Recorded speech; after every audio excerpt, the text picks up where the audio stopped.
Hello बच्चों, कैसे हैं आप। स्वागत है आप सभी का डीपीसी रविशर क्लासेस में। डीपीसी का मतलब डायरेक्शन फिजिक्स क्लासेस। ठीक है, आज हम शुरू करने वाले हैं गाउस का नियम। गाउस का जो चैप्टर है, चैप्टर सेकंड, और उसमें सबसे इंपॉर्टेंट है गाउस का नियम। तो चैप्टर का जो नाम है वो भी गाउस से ही रख दिया, गाउस का नियम और उसके अनुप्रयोग। गाउस का नियम और उसके अनुप्रयोग में एक बात आपको सबसे इंपॉर्टेंट जो ध्यान रखनी है इस चैप्टर में, वो है फ्लक्स। किसको ध्यान रखना है? विद्युत फ्लक्स को। विद्युत फ्लक्स सबसे इंपॉर्टेंट पार्ट है इस गाउस के नियम में और गाउस का जो चैप्टर है इसमें। तो भाई सबसे पहले हम विद्युत फ्लक्स की चर्चा करेंगे। लेकिन विद्युत फ्लक्स की जब चर्चा आती है तो उसमें भी सबसे एक कॉमन बात आ जाती है, एक समझने की बात आ जाती है कि विद्युत फ्लक्स तभी समझ में आएगा जब आपको क्षेत्रफल सदिश का ज्ञान होगा। तो हम सबसे पहले क्षेत्रफल सदिश की कुछ चर्चा करेंगे आपके साथ। तो चर्चा ऑन क्षेत्रफल सदिश, चर्चा ऑन क्षेत्रफल सदिश, एरिया वेक्टर। ठीक है, तो अभी तक आपने मैथमेटिक्स में क्षेत्रफल को अदिश पढ़ा है, लेकिन क्षेत्रफल की हमें कहीं पर भी जरूरत नहीं थी दिशा की, इसलिए हमने क्षेत्रफल को हमेशा अदिश रूप में पढ़ा। जब भी आप देखते थे कि भाई आपके पास कोई भी स्क्वायर है, ये 2 मीटर इसकी भुजा है, इसकी ये आपका वर्ग है तो 2 मीटर भुजा का वर्ग है। तो आप जब भी क्षेत्रफल निकालते थे तो सीधा सा आप क्या करते थे, क्षेत्रफल वर्ग का लगाया और सूत्र लगाया, क्षेत्रफल भुजा स्क्वायर का मतलब 2 गुणा 2 और आपने लिखा 4 मीटर स्क्वायर। आपने कभी चर्चा नहीं की कि इसमें वास्तविकता में कोई दिशा है क्या क्षेत्रफल में। ठीक है, लेकिन हम बात कर रहे हैं कि फिजिक्स में कि जो क्षेत्रफल है उसको हमें मानना पड़ेगा। जो क्षेत्रफल का स्मॉल कंपोनेंट है, अल्पांश जो है, वो हमेशा सदिश को व्यक्त करता है। यानी कि जो क्षेत्रफल है वो एक सदिश राशि के रूप में व्यक्त करेंगे। यहाँ पे क्षेत्रफल वास्तविकता में अगर देखा जाए तो एक जो है सदिश राशि है।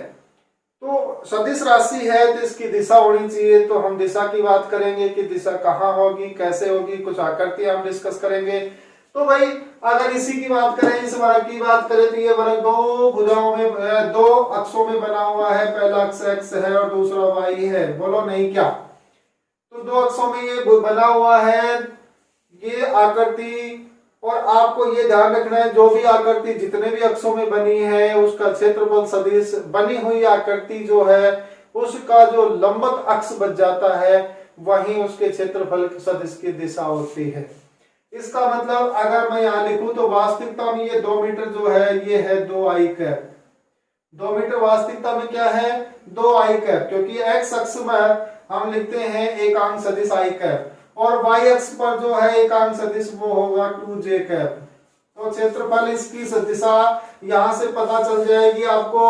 तो क्षेत्रफल जब इसका कैलकुलेट करेंगे तो क्षेत्रफल आपके पास आने वाला है 2i cap multiply 2j cap.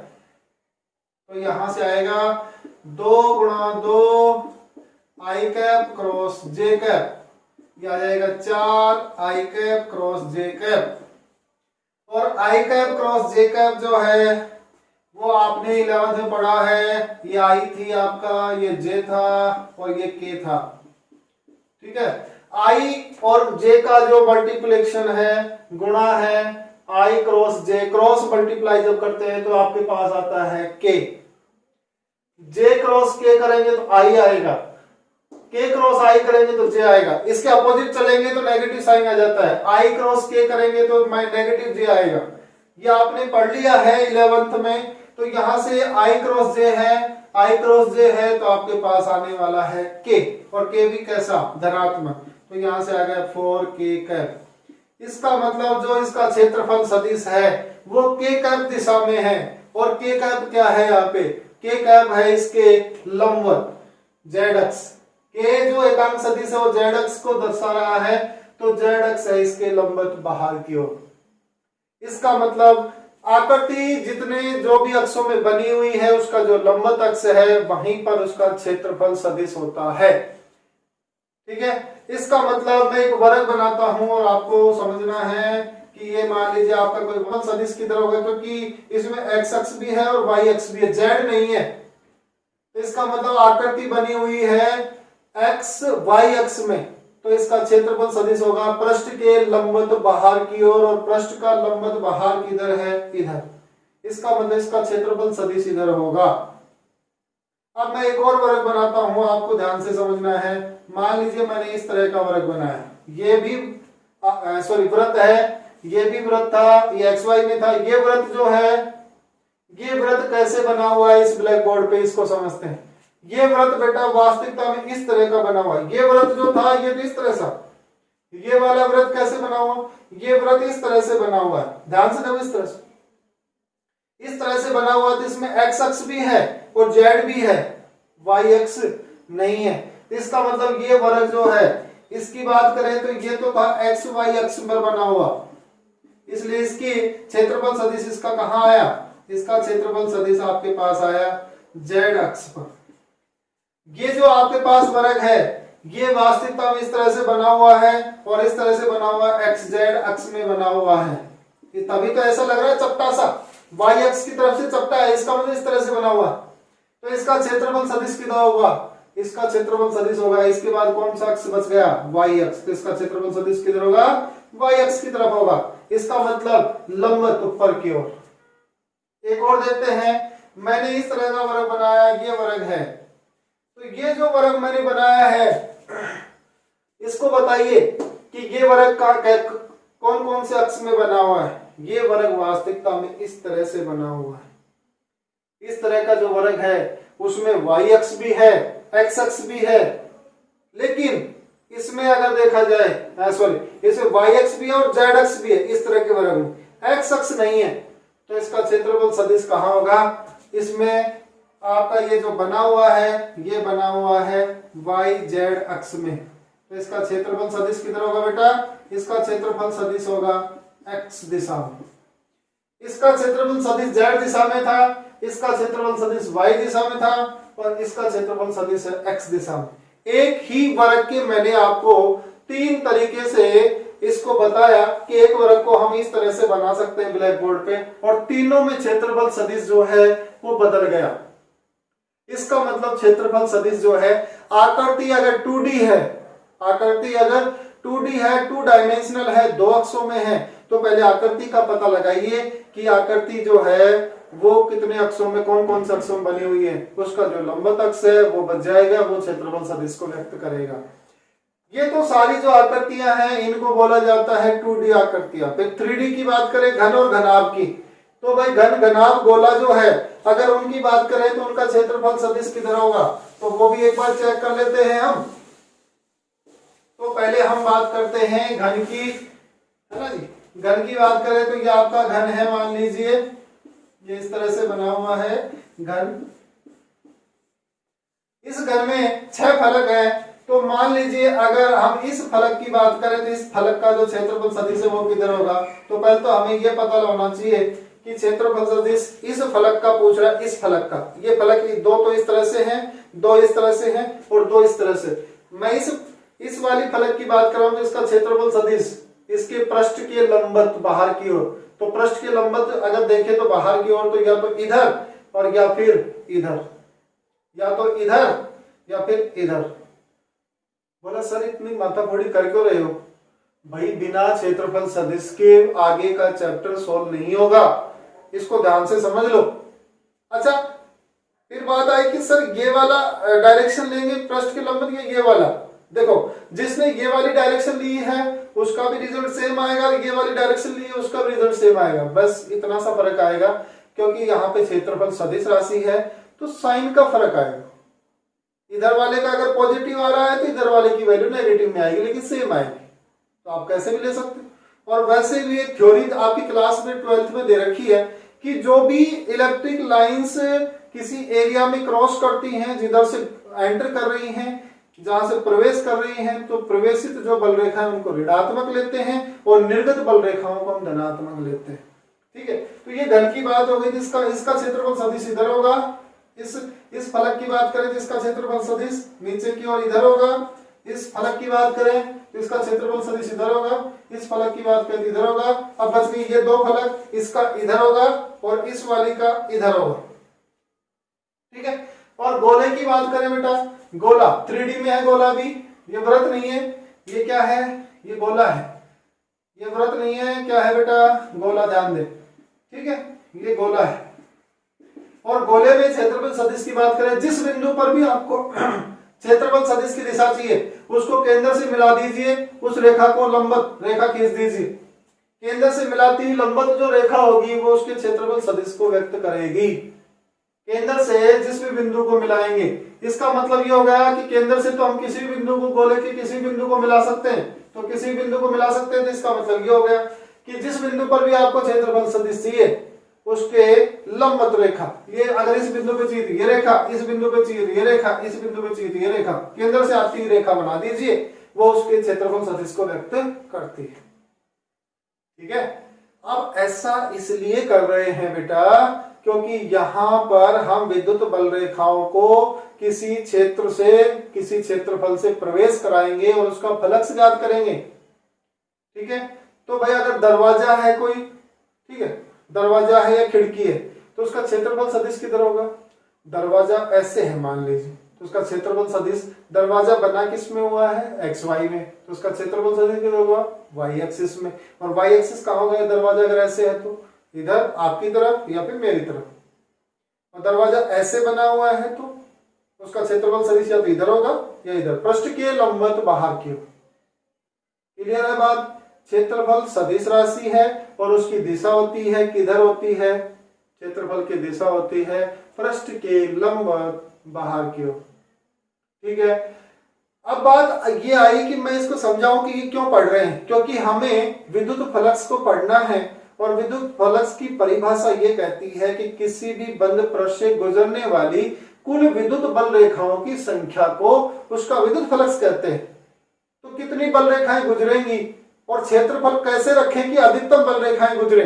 तो अपन एक एग्जाम्पल लेते हैं, एक उदाहरण लेते हैं दैनिक जीवन का, आपके हमारे संबंधित, कि भाई जैसे मान लीजिए पानी कहीं से बहता हुआ जा रहा है, पानी फ्लो में है, बहता हुआ जा रहा है, और हमने आटा की जो छलनी है, आटा जिससे छानते हैं, उस छलनी को, पानी ऐसे बह रहा है मान लीजिए, इस तरह से जा रहा है, छलनी को हम लगा दिए इस तरह से, आटा छानने की छलनी देखिए सब ऐसे लगा, तो ऐसे लगाया तो पानी उसमें से मैक्सिमम पानी उस छलनी से क्रॉस होगा, गुजरेगा, पानी उसके अंदर से जाएगा। ठीक है। छलनी ऐसे रखी, पानी ऐसे फ्लो कर रहा है, इसका मतलब तो ये हो गया कि पानी सबसे ज्यादा जा रहा है। फिर हमने छलनी को थोड़ा सा ऐसे कर दिया तो पानी थोड़ा कम जा रहा है क्योंकि कुछ ऊपर के निकल गए।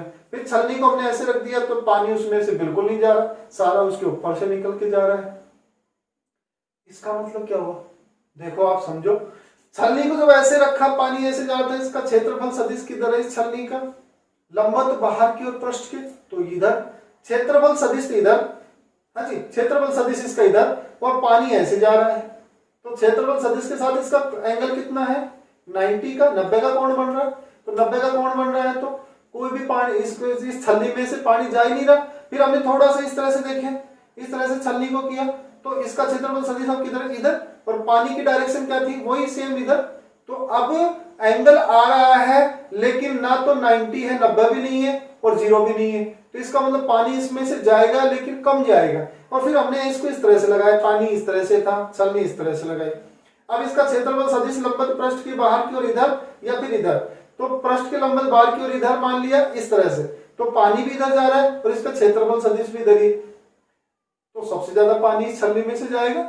इसका मतलब तो ये हो गया कि भाई अगर हम किसी भी क्षेत्रफल को बल रेखाओं की दिशा में, क्षेत्रफल का जो सदिश है उसको बल रेखाओं की दिशा में व्यवस्थित करते हैं तो सबसे ज्यादा बल रेखाएं उसके अंदर से गुजरती हैं।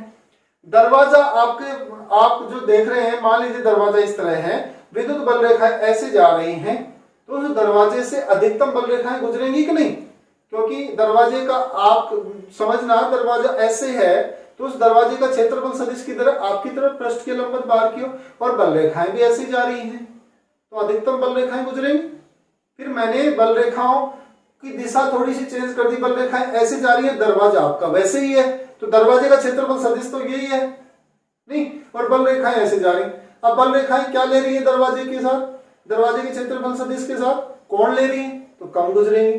फिर मैंने बल रेखाओं की दिशा ऐसे कर दी, बल रेखाएं ऐसे जा रही हैं, दरवाजा आपका यही है, दरवाजे का क्षेत्रफल सदिश या तो इधर या इधर, और बल रेखाएं ऐसे, कोण कितना हो गया क्षेत्रफल के साथ 90 का, तो कोई भी बल रेखा इसके अंदर से नहीं गुजरेगी। बात समझ में आई क्या? इसका मतलब ये हो गया कि क्षेत्रफल सदिश के साथ अगर कोण बनता है बल रेखाओं का, जितना कोण बनेगा उसी हिसाब से उसका फलक्स निकल के आता है। ठीक है, तो क्षेत्रफल सदिश इंपॉर्टेंट है, इसको बहुत अच्छे से ध्यान से आपको समझना है। ठीक है बेटा, अब हम चलते हैं विद्युत फलक्स पे और इस क्षेत्रफल सदिश को वहां पे और अच्छे से एक्सप्लेन करते हैं अपन।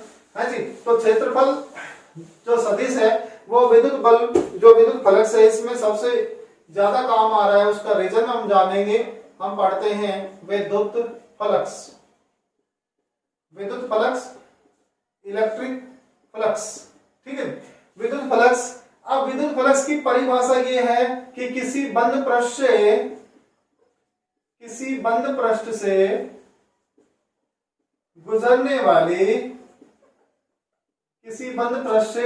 वाले कुल विद्युत बल रेखाओं की संख्या को, कुल विद्युत बल रेखाओं की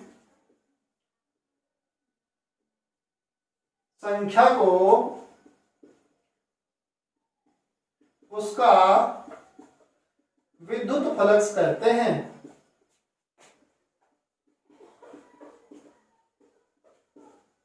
और इसे फाई ई से दर्शाते हैं। किससे दर्शाते हैं? फाई ई से दर्शाते हैं। ठीक है, हाँ जी। अब फाई ई का फॉर्मूला आपके पास निकल के आएगा, phi E is equal to E dot d S cos theta. इसको डी फाई ले लेते हैं अल्पांश क्षेत्रफल के लिए। ये फॉर्मूला कहां से आया, कैसे आया, इसको समझते हैं। कि मान लीजिए कि ये आपका कोई क्षेत्रफल है इस तरह से, और विद्युत बल रेखाएं ऐसे गुजर रही हैं इसके अंदर से, और इसका क्षेत्रफल सदिश किधर होगा बेटा? ये मैंने अभी बताया था, ये रिंग इस तरह से बनी हुई है और कुछ झुकी हुई है, तो इसका क्षेत्रफल सदिश किधर होगा? पृष्ठ के लंबवत बाहर की ओर इधर।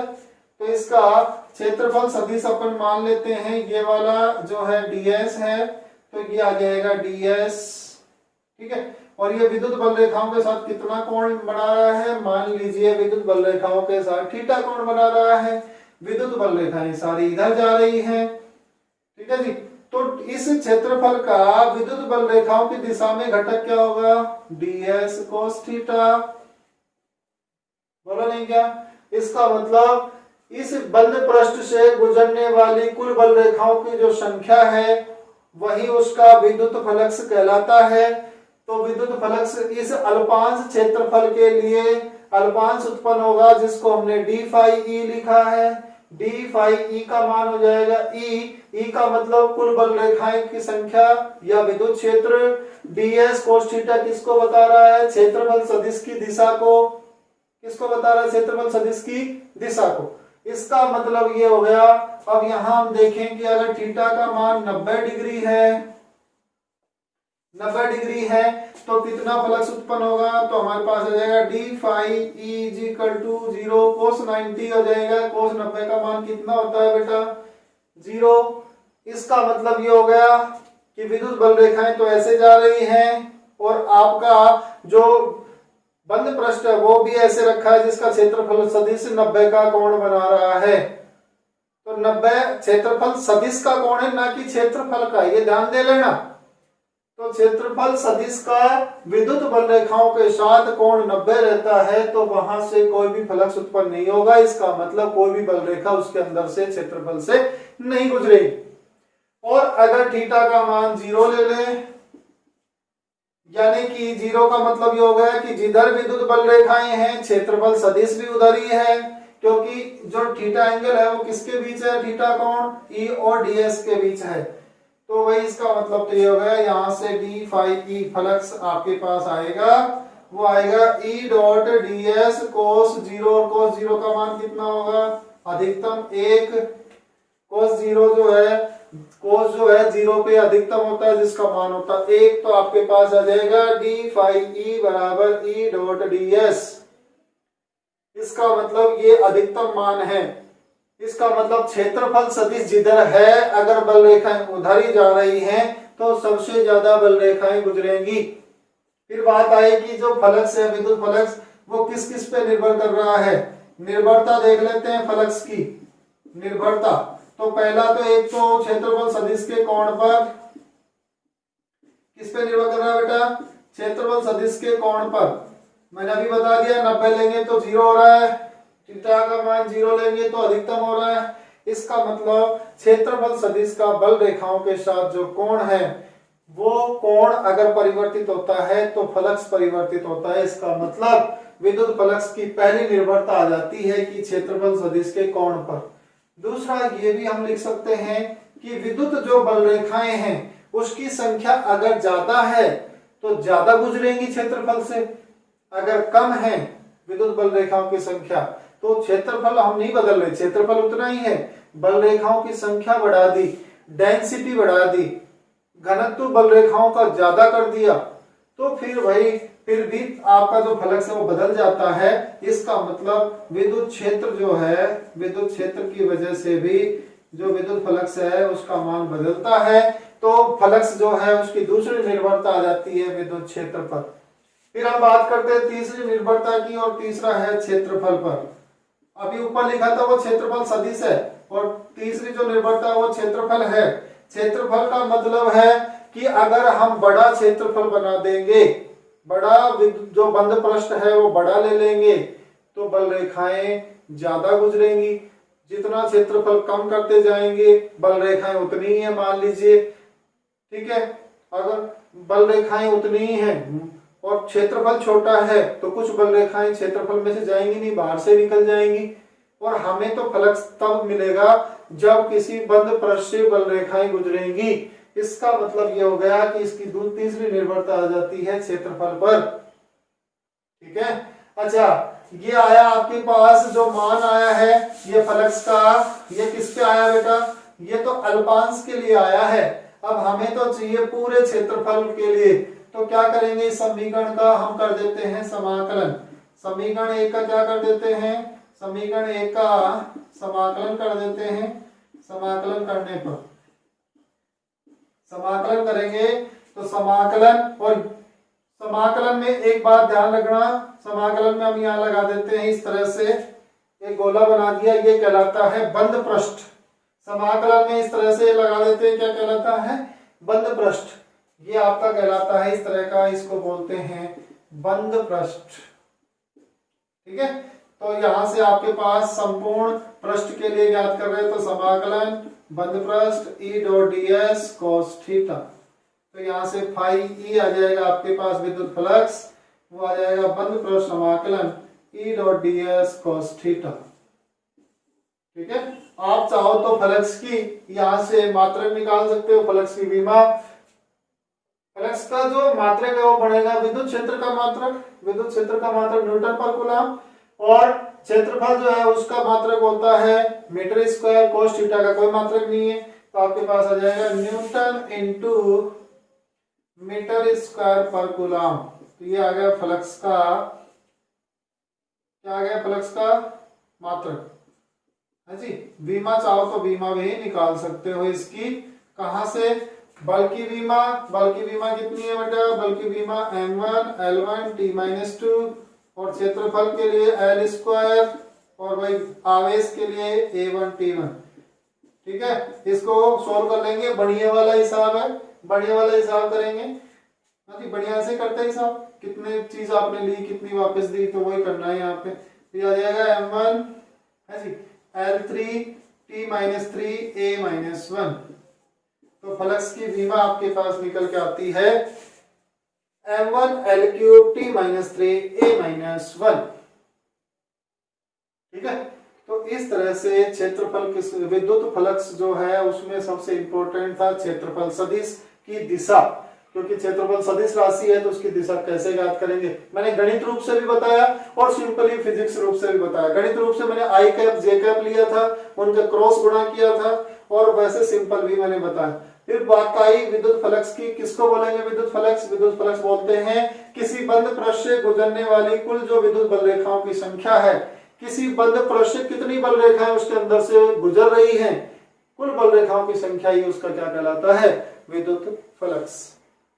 ठीक है, अब बात आ जाती है कि भाई विद्युत फ्लक्स को आगे हम पढ़ना है हमें, तो हमें ये पढ़ना होगा कि हमारे पास जो आवेश का वितरण है, इस पार्ट का जो अगला टॉपिक है उसको हम समझेंगे। पहले अगला टॉपिक आपको समझने के लिए पहले ये समझना होगा कि आवेश का वितरण हम कितने प्रकार से कर सकते हैं।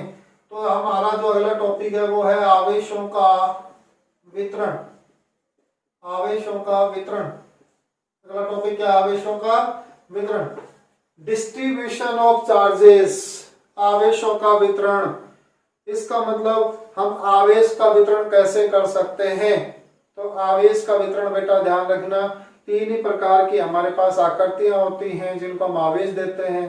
या तो केवल और केवल लंबाई की चीजों को आवेश देते हैं, या फिर केवल और केवल क्षेत्रफल की चीजों को आवेश देते हैं, पृष्ठ जिसको बोलते हैं, क्षेत्रफल बोल दीजिए, पृष्ठ बोल दीजिए। और तीसरा हम आवेश दे सकते हैं किसी भी आयतन में।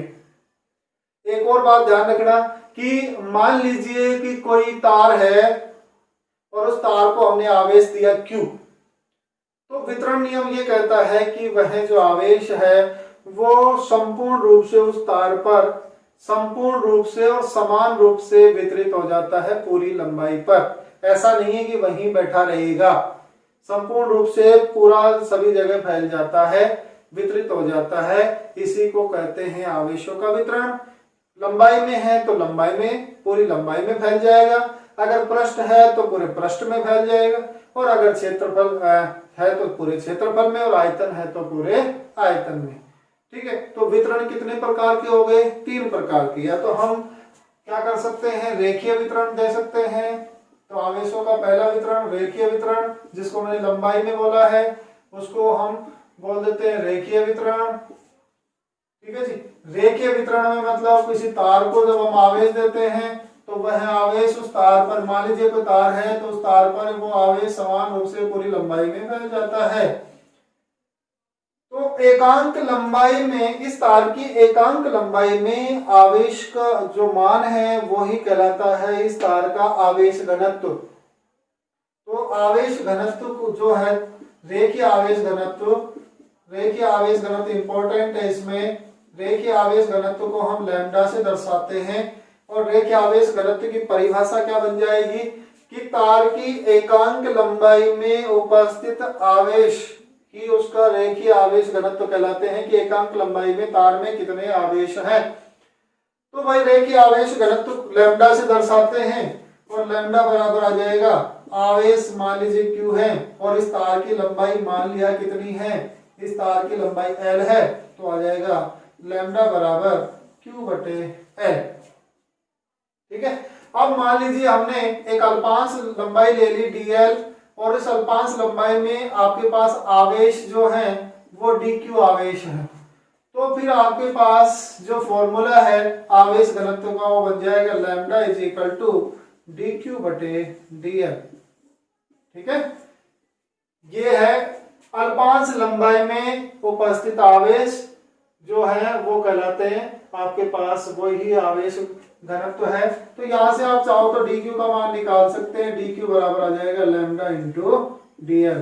ये आ गया उस जो अल्पांश है उसमें कितना आवेश उपस्थित है तार की अल्पांश लंबाई में, तो वो आ जाएगा लैम्डा इंटू dl। ठीक है, ये dq बराबर लैम्डा इंटू dl आप जो बल निकाला है या विद्युत क्षेत्र निकाला है वहां पर इस मान को रख देंगे तो वो रेखीय वितरण के लिए मान आ जाता है। दूसरा हमारे पास वितरण है वो है पृष्ठीय आवेश वितरण। दूसरा वितरण कौन सा है बेटा? दूसरा आपके पास है पृष्ठीय आवेश वितरण या क्षेत्रफल आवेश वितरण। तो पृष्ठीय आवेश वितरण को भी समझते हैं। पृष्ठीय आवेश वितरण इसका मतलब ये कोई पृष्ठ है, आपकी प्लेट है, इसको जब भी आवेश देंगे तो वह समान रूप से इस पृष्ठ पर पूरे पर इस तरह से मान लीजिए फैल गया। ठीक है, तो पृष्ठ पर अगर फैल जाता है क्षेत्रफल पर तो उसको पृष्ठीय आवेश वितरण कहते हैं। इसको हमने लैम्डा से दर्शाया था आवेश घनत्व को। यहाँ पर पृष्ठीय आवेश घनत्व को हम किससे दर्शाते हैं? ये पृष्ठीय आवेश घनत्व है जिसको सिग्मा से दर्शाया है। सिग्मा का जो फॉर्मूला है वो आता है आपके पास Q/A या Q/S। A है क्षेत्रफल किसका? इस प्लेट का। इसका मतलब पृष्ठीय आवेश घनत्व का आपके पास परिभाषा क्या बनेगी? यहाँ से परिभाषा सिंपल सी यहाँ से बन के आएगी कि एकांक क्षेत्रफल में उपस्थित आवेशों की संख्या ही उसका क्या कहलाता है? पृष्ठीय आवेश घनत्व। ठीक है, अब चाहो तो आप इसको ये कह सकते हैं कि मान लीजिए कोई अल्पांश यहाँ पर dA है, अल्पांश क्षेत्रफल है, और उस अल्पांश क्षेत्रफल में कितने आवेश हैं? तो यहाँ सिग्मा का मान आपके पास आ जाता है dQ/dA। तो dQ आपके पास आ जाएगा सिग्मा इंटू dA। ये कहां से लिखा मैंने? कि मान लीजिए ये इस पूरी जो क्षेत्रफल A है इसमें छोटा सा टुकड़ा हमने काटा dA का, अल्पांश का, जिसमें आवेश dQ है। ठीक है जी, तो उसका आवेश घनत्व क्या होगा? Sigma is equal to dQ/dA। तो यहां से dQ निकाल सकते हैं। ये मान भी हम बल वाले या विद्युत क्षेत्र वाले जो फॉर्मूले हैं उसमें आवेश की जगह dQ की जगह रखेंगे तो हम कैलकुलेशन कर सकते हैं पृष्ठीय आवेश घनत्व की। ठीक है, तीसरा आपके पास आवेश वितरण है, उसको हम बोलते हैं आयतनिक आवेश वितरण। क्या बोलते हैं बेटा? आयतनिक आवेश वितरण। इसमें ध्यान रखना है आवेश कहाँ देंगे? हम किसी भी आयतन में देंगे। मान लीजिए ये आपका कोई घन है और इसमें आप आयतन में आवेश दे रहे हैं तो पूरे आयतन में ये जो आवेश है इसमें संपूर्ण रूप से फैल जाएगा। तो इसका आयतनिक आवेश घनत्व का सूत्र आपके पास आएगा, आवेश घनत्व का, आयतनिक आवेश घनत्व का, उसको रो से दर्शाते हैं और उसका मान आएगा Q/V। क्या आएगा इसका मान? Q/V। ठीक है, तो परिभाषा क्या बनेगी आयतनिक आवेश घनत्व की? एकांक आयतन में, इस आकृति के एकांक आयतन में उपस्थित आवेशों की संख्या ही उसका आवेश घनत्व कहलाता है, आयतनिक आवेश घनत्व कहलाता है। अगर यहाँ से छोटा सा घनमूल मैं काट दूं, यहाँ से छोटा घन काट दिया मैंने, ये छोटा सा घन काटा इस तरह से। ठीक है जी, तो इस घन में मान लीजिए इस घन का जो आयतन है वो dV है और इसमें आवेश जो है dQ है, तो रो आपके पास आ जाएगा dQ/dV, dQ/dV। तो ये रो का मान आ गया, तो आप चाहो तो यहाँ से आवेश निकाल सकते हो। तो आवेश आ जाएगा dQ is equal to rho into dV। ये आ गया आयतनिक आवेश वितरण के लिए अल्पांश जो आयतन है उसमें आवेश की मात्रा, कि आवेश कितनी मात्रा में उपस्थित है उस छोटे से टुकड़े में। ठीक है, तो वितरण कितने प्रकार के हैं? 3 प्रकार के। वितरण क्यों किया? मैंने बताया आपको वितरण इसलिए किया है क्योंकि वितरण का मतलब है कि जहां आवेश देते हैं, आवेश, संपूर्ण आवेश जो है वो उसमें पूरी आकृति में समान रूप से फैल जाता है। उसके पृष्ठ पर चला जाएगा या उसकी लंबाई पे चला जाएगा या फिर उसके आयतन पे चला जाएगा। रेखीय आवेश घनत्व को लैम्डा से दर्शाते हैं, पृष्ठीय आवेश घनत्व को सिग्मा से और आयतनिक आवेश घनत्व को रो से। एक बात ध्यान रखना, आगे जितने भी टॉपिक आएंगे उनमें ये तीनों जो घनत्व हैं, चाहे रेखीय आवेश घनत्व हो, चाहे पृष्ठीय आवेश घनत्व हो और चाहे आपके पास आयतनिक आवेश घनत्व हो, ये इंपॉर्टेंट है। वहां मैं डायरेक्ट यूज करूंगा कि हम जानते हैं कि पृष्ठीय आवेश घनत्व सिग्मा बराबर Q/A। तो आपको पता होना चाहिए कि सिग्मा कहाँ, सिग्मा किसको दर्शा रहा है? पृष्ठीय आवेश घनत्व को। लैम्डा किसको दर्शा रहा है? रेखीय आवेश घनत्व को।